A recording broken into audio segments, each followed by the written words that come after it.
Hello, I'm Jashikins, and welcome to another episode of Jash Reads. Today we are continuing to read Animorphs number 8, The Alien by K.A. Applegate.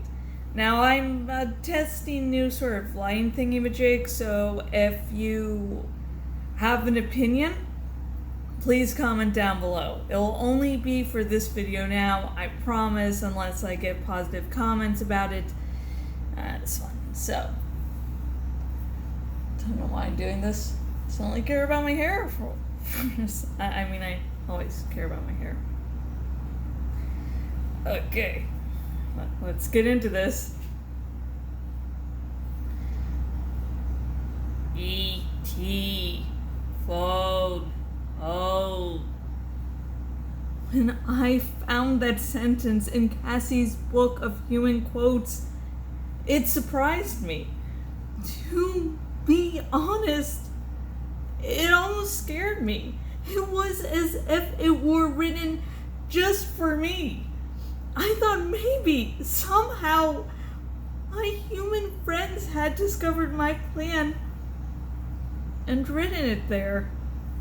From the Earth Diary of Eximli Isgorth Isthil. The sun was just coming up over planet Earth. I performed the morning ritual, as I always did. But I was especially impatient this morning. I knew Tobias was hunting a morning meal and would be back as soon as he had finished eating some unfortunate mouse or shrew. Freedom is my only cause. Duty to the people, my only guide. Obedience to my prince, my only glory. When Tobias returned for the hunt, we would go. He would lead me to the observatory, to the great radio telescope, and with luck, I would be able to call my home. I, Eximli Isgorth Isthil, Andalite warrior cadet, offer my life. With my stock eyes, I saw a hawk swoop low overhead. Tobias rested on a branch. He focused his fierce hawk's eyes on me. Are you done? Yes. The ritual is complete. Great. Because it is a beautiful day for flying. Thermals like you wouldn't believe. And a sweet little ground breeze for easy takeoff. Tobias, you understand that you don't have to do this. I said, there may be danger. Yeah, come on, Axe. Let's go already.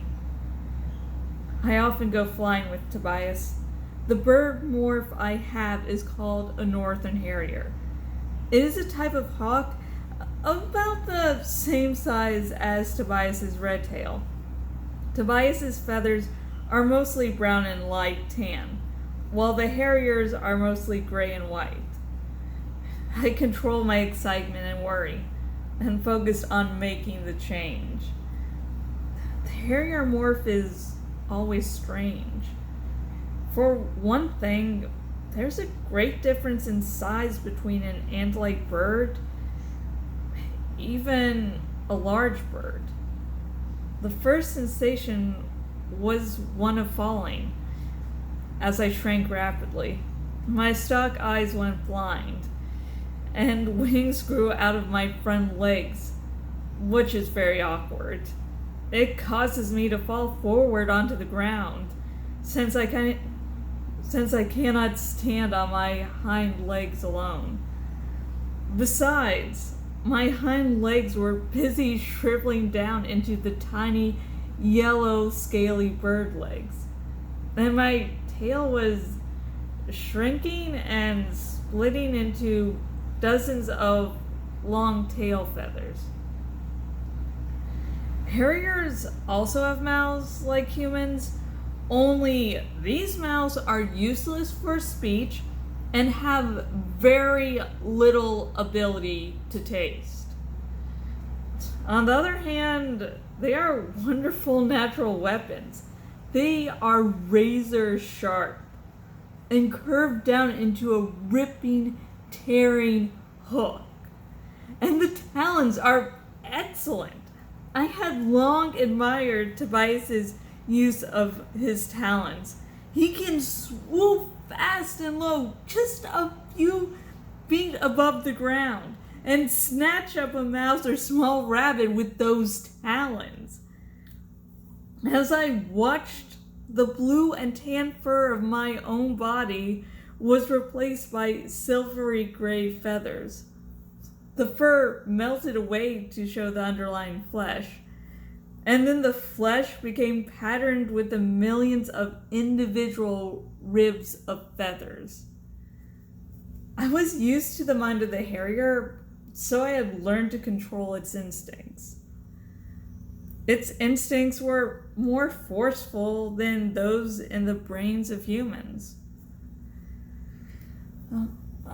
I've been meaning to ask you, Axe, Tobias said. Not to diss you or anything, but why is it that Cassie is better at morphing than you are? I mean, you're an Andalite, but you look just as creepy as Jake or Rachel when you do it. Cassie has talent, I said a little grumpily. Morphine does not happen to be my talent. Oh, you ready to fly? I checked. I opened my wings to their full 3.5-foot spread. I flicked my tail feathers. I focused my laser-like hawk's eyes on a far distant tree and was able to see individual ants crawling up its trunk. I listened to the forest with the harrier's superior hearing. I could hear the insects beneath the pine needles. I could hear a squirrel chewing open a nut. I could hear Tobias's heart beating. I turned into the breeze and opened my wings. I flapped several times and lifted my legs clear of the ground. The breeze caught me and I was off. Even with the breeze, I had to flap hard to get as high as the treetops. Tobias was already several dozen feet above me. But then, Tobias has had a great deal of practice. I swept just above the treetops, flapping and soaring. The sun was beating down on the treetops and heat waves were rising. I caught the updraft and shot higher. I was 200 feet up in just seconds. I could see Cassie's farm now. And as I circled to use the updraft for more altitude, I could see all the familiar landmarks. The homes of the others. The mall. The school. Stick with me, Tobias said. We'll follow the water's edge. The observatory is north along the coast. About an hour's flying time. We reached the ocean. There were cliffs along the shore, and here the real thermals rose up. A thermal is an updraft of heated air. Flying into one is like flying into an elevator or drop shaft. The updraft catches you, your wings, and lifts you up and up and up. It is a fantastic, giddy, wild feeling. I wheeled and turned to stay within the thermal, following Tobias higher and higher. We want to get above the gulls, Tobias instructed. Sometimes seagulls get obnoxious. They'll swarm a hawk if they're in the wrong mood. It was exhilarating. We were thousands of feet above the ground. Down below, humans lay on the beach wearing less clothing than usual. Clothing is a strange human habit. They must wear it all the time. Except at the beach, when they may wear less. I don't understand this. The World Almanac had no explanation, although I did know that the United States imported $93.3 billion worth of textiles. Keep an eye on that guy up there, Tobias said. Where? What? I asked, shaken out of my dreamy thoughts. A peregrine falcon. He's probably looking to pick off a few tasty seagulls. But he may decide we look more tender. He's small but fast. Mean too. I decided to keep an eye on the falcon. Earth is a dangerous, wild place. At least, if you're a bird. I thought it must be terrible sometimes for Tobias. He lives in fear of things that no human would need to fear. He has lost his position at the top of the food chain of Earth. Hawks are predators. They are also prey. Yet, he seemed to have accepted his fate. Was it possible he even preferred being a hawk? Was that why he never asked me what I might know about him being an offlet? Or did he think I would refuse to answer? Or worse, lie? Kinda.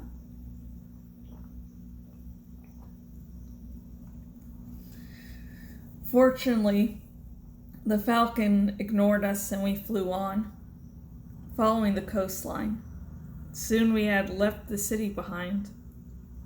The beaches were gone too. The coastline grew more rugged, with waves that crashed in explosions of foam against jagged, broken rocks. A single road wound along the coast below us. There were cars on it, but few buildings. Then, in the distance, I saw a large white structure. Actually, several structures. There was a tall building with a dome top, and arrayed around it in various positions were several large white flattened bowls. It took me several seconds to figure out their purpose. That's the radio telescope? I laughed. You're still using dish arrays? Won't they work for whatever it is you're doing? Tobias asked. Oh yes, they should work. If I can gain access to the computers, they should work very well. It's just that they're so primitive. I don't suppose you want to tell me what we're doing, huh? Doing? We're flying, I said. Very funny. Suddenly you have a sense of humor. Great. And that's the end of that chapter. I didn't recall this until I was starting to practice for this chapter, but I couldn't remember that Axe and Tobias will regularly just go out flying together. And it sort of makes a lot of sense because it's like they're the two real outsiders. They're the only two that can't go home to a home. And so they really have each other out there. And so it's like, hey, you do anything today? No, nah, not really doing anything. Not staking out your pool entrances today. Want to go flying? Sure. That makes sense. It's that's very awesome. I can't believe I forgot that detail because that is just too cute. It's just, yeah.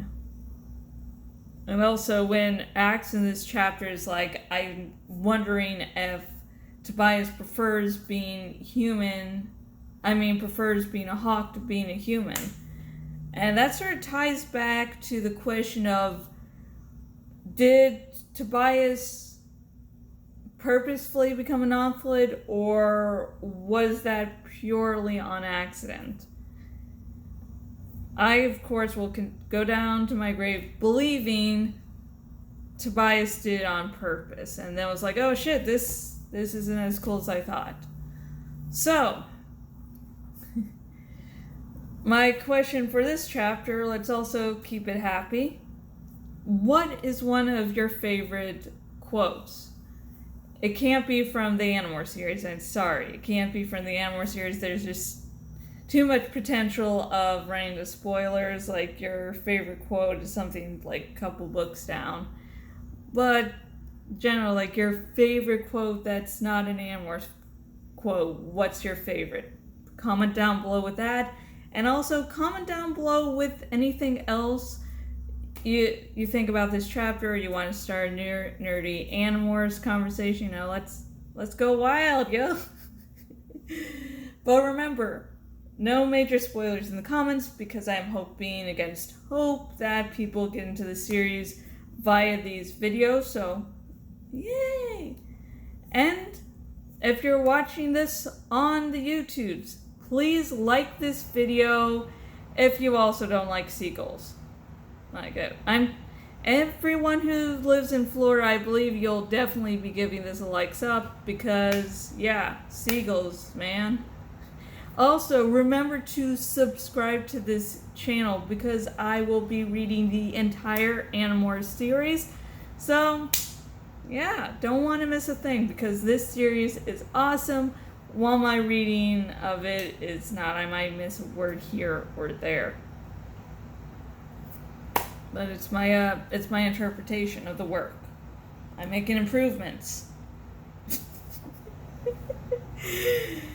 And also, if you are watching this on my Blogday blog and watching on the desktop version of my Blogday blog, be sure to follow by email. There's an option there to follow by email. This side, that side, this side, that side, whatever. One side there.